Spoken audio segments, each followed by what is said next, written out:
Shalom Bapak Ibu Saudara-saudaraku yang terkasih dalam Tuhan Yesus Kristus. Pada pagi hari ini kita akan sama-sama merenungkan kebenaran firman Tuhan. Untuk itu mari kita berdoa. Bapa yang kekal, Bapa yang ajaib, Bapa yang kami puji di dalam nama Tuhan Yesus Kristus. Kami datang ke hadirat-Mu pada hari ini dengan hati yang penuh syukur. Engkau adalah Allah yang setia, yang selalu menyertai dan memelihara kami dalam setiap langkah hidup kami. Saat ini, kami datang untuk mendengarkan dan merenungkan firman-Mu. Kami mohon hikmat dan pengertian yang datang dari Roh Kudus. Buka hati dan pikiran kami, agar kami dapat memahami kebenaran-Mu secara mendalam dan mengalami perubahan hidup yang sejati. Kami menyerahkan waktu renungan ini ke dalam tangan-Mu, agar Engkau hadir dan berbicara kepada kami melalui firman-Mu. Dalam nama Tuhan Yesus kami berdoa. Amin. Bapak, Ibu, Saudara-saudaraku yang terkasih, judul renungan pada hari ini ialah hidup di bawah bayang-bayang kasih karunia. Saudaraku yang terkasih dalam Tuhan, hidup ini seringkali dipenuhi dengan berbagai tantangan, ujian, dan rintangan yang kadang-kadang membuat kita merasa putus asa dan kehilangan arah.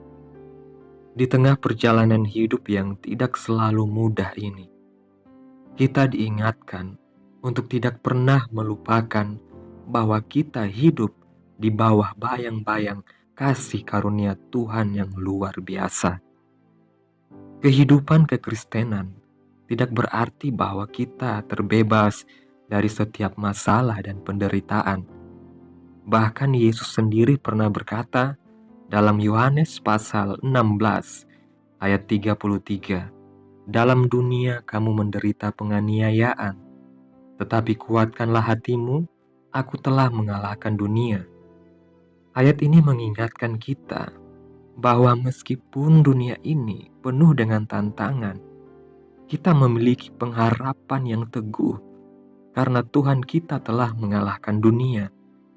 Kemenangannya memberi kita jaminan bahwa tidak ada kesulitan yang terlalu besar yang tidak bisa diatasi oleh kasih karunia-Nya. Kasih karunia Tuhan adalah anugerah yang diberikan kepada kita, bukan karena usaha atau kemampuan kita, melainkan karena kasih-Nya yang melimpah. Dalam kitab Efesus pasal yang kedua, ayat yang ke-8 sampai ayat yang ke-9 mengatakan, "Sebab karena kasih karunia kamu diselamatkan oleh iman. Itu bukan hasil usahamu, tetapi pemberian Allah. Itu bukan hasil pekerjaanmu. Jangan ada orang yang memegahkan diri." Kita diselamatkan oleh kasih karunia, bukan karena apa yang kita lakukan, tetapi karena apa yang Yesus Kristus lakukan bagi kita di atas kayu salib.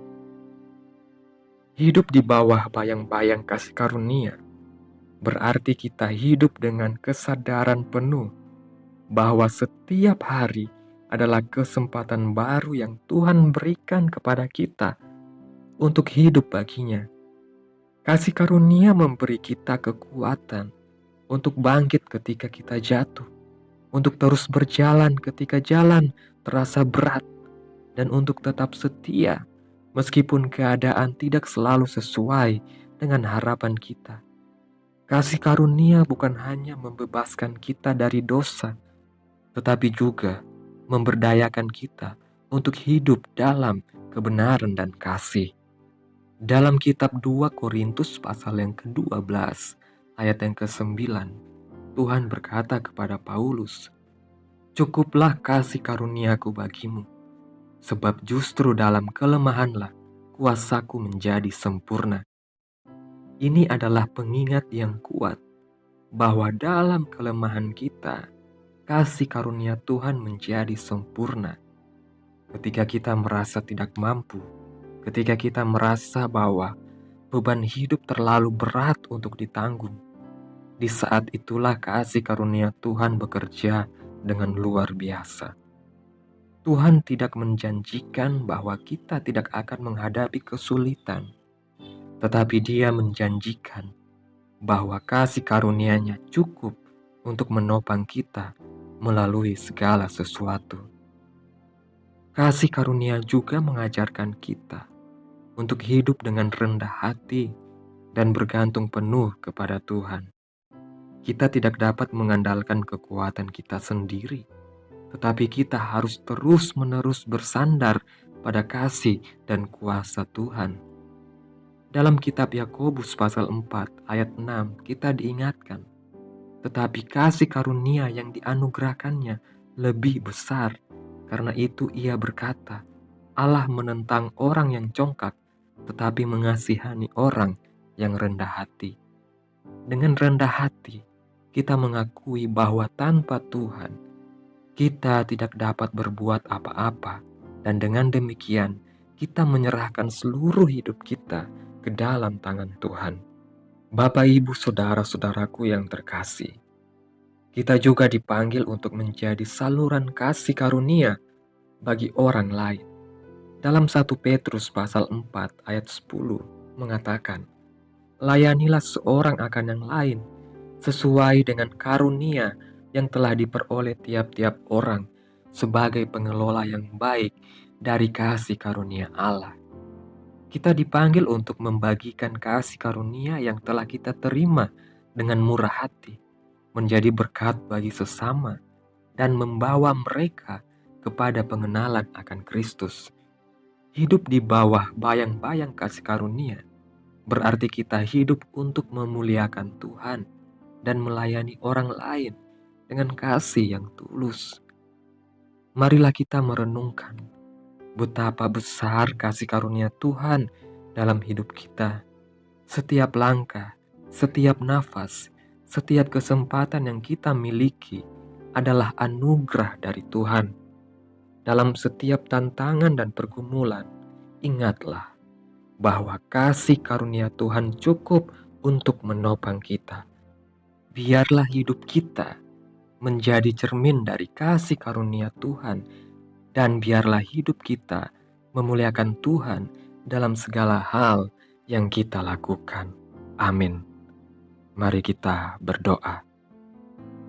Tuhan Yesus yang ajaib, Allah yang penuh kasih, kami mengucap syukur atas firman-Mu yang telah menguatkan hati kami hari ini. Engkau adalah Allah yang penuh dengan kasih karunia, dan kami bersyukur karena kasih karunia-Mu melingkupi setiap aspek hidup kami.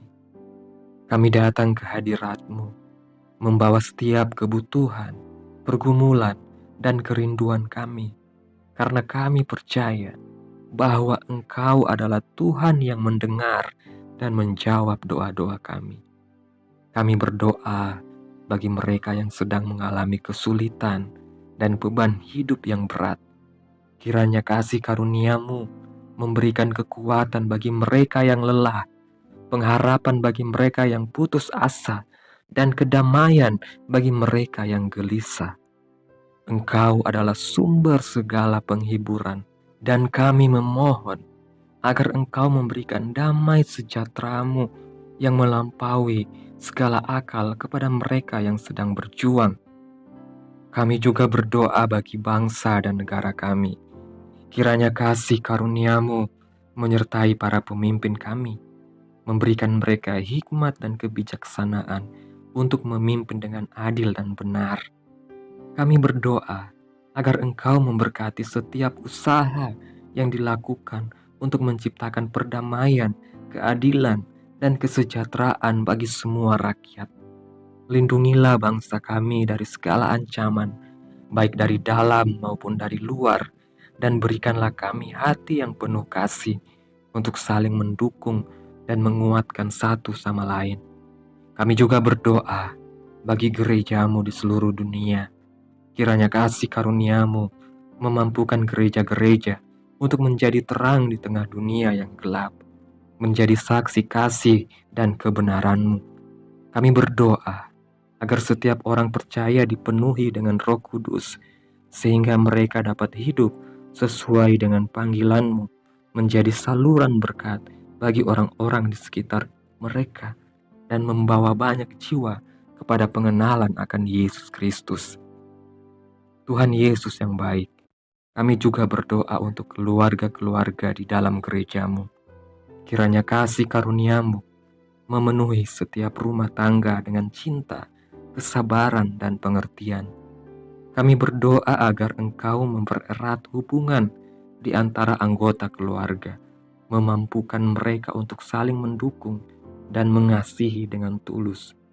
Berkatilah setiap orang tua dengan kebijaksanaan dalam mendidik anak-anak mereka, dan berikanlah anak-anak hati yang taat dan penuh hormat. Ya Tuhan Yesus yang baik, kami serahkan hidup kami sepenuhnya ke dalam tangan-Mu. Kami tahu bahwa Engkau adalah Tuhan yang berdaulat atas segala sesuatu, dan kami percaya bahwa kasih karunia-Mu akan memimpin dan menyertai kami dalam setiap langkah hidup kami. Ajar kami untuk selalu bergantung penuh padamu, untuk hidup dalam kasih dan kebenaran-Mu, dan untuk menjadi alat kasih karunia-Mu di dunia ini. Mari kita sama-sama berdoa. Bapa kami. Bapa kami yang di surga, dikuduskanlah nama-Mu, datanglah kerajaan-Mu, jadilah kehendak-Mu di bumi seperti di surga. Berikanlah kami pada hari ini makanan kami yang secukupnya, dan ampunilah kami akan kesalahan kami, seperti kami juga mengampuni orang yang bersalah kepada kami.